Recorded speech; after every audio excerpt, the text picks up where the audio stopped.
This is the pound yen on the 5 range, and we have a head and shoulders that's set up.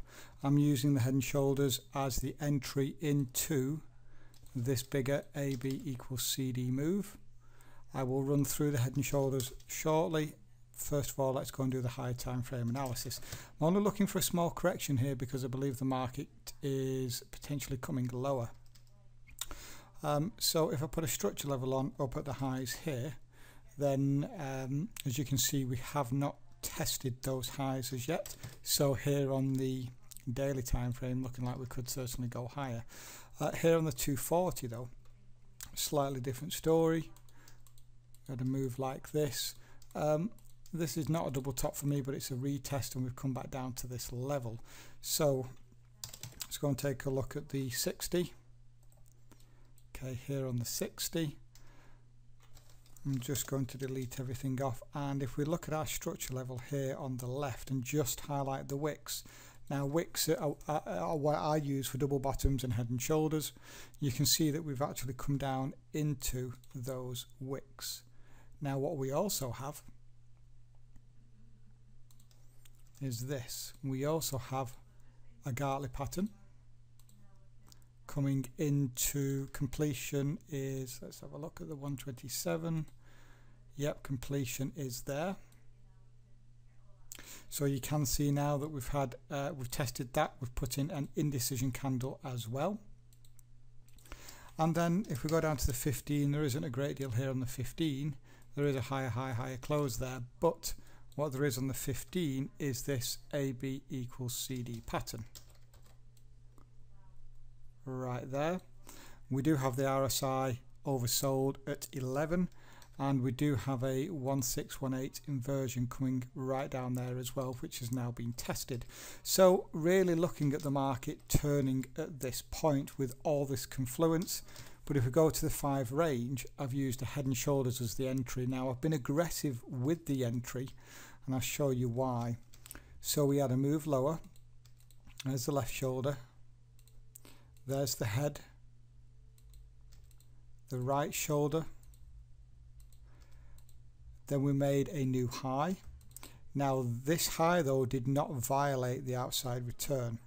So this is not an initial structure high, so I've been aggressive here with the entry, but because we've got a 3-point move and we have made a new structure high here, then I've actually got involved with the trade using that. So it does mean that I've put my stop just a couple of pips below the main test here. May actually, no, okay, it's fine. So targets then, well, targets will be fib targets based on the advanced pattern, which are going to be up here.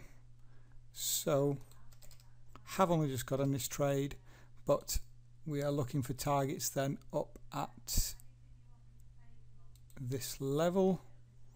So it does mean then that the risk on this trade is this much.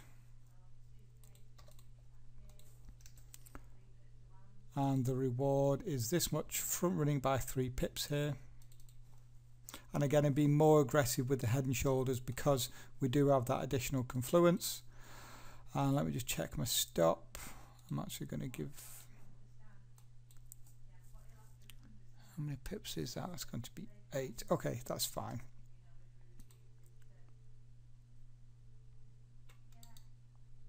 One second, guys. One second. I'll go and check the 15. Yeah, we could come down for double bottom there. Okay, I'm actually going to increase this. Okay, there we go. And the reason for that is just if we come down for a double bottom here, I actually want to be underneath that level. So I'm going to increase it to below there, just in case that head and shoulders doesn't hold, because we are using it as an aggressive entry, and give us plenty of room there. So in terms of risk now, we're looking at 23, and in terms of the reward, looking at 36. So still a positive reward to risk there, planning for in case we come down for a double bottom, but really looking at the head and shoulders here turning at this point. We're back for the update on the pound yen, and I've just had targets hit here for 38 pips in the end. I am just going to drop down to the 15. Oh, I'm on the 15, ignore that, it was a 5 range. We were looking at this as being the head and shoulders. I then moved my stop to below this level just in case we came down for a double bottom.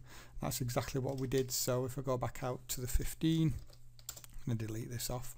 So you can see now the double bottom, we broke above, we pulled back for 26.18, we rallied up, and we've just hit those targets now, that 38.2, a couple of pips before it because I do front run, and there we go. That was a nice winning trade. Made the right decision there in terms of allowing a little bit more room in case it did turn into a double bottom. And I guess that just comes from experience from working the head and shoulders before, and knowing that sometimes we do come down for a retest when working the 5 range. But yeah, lovely little trade there for 38 pips.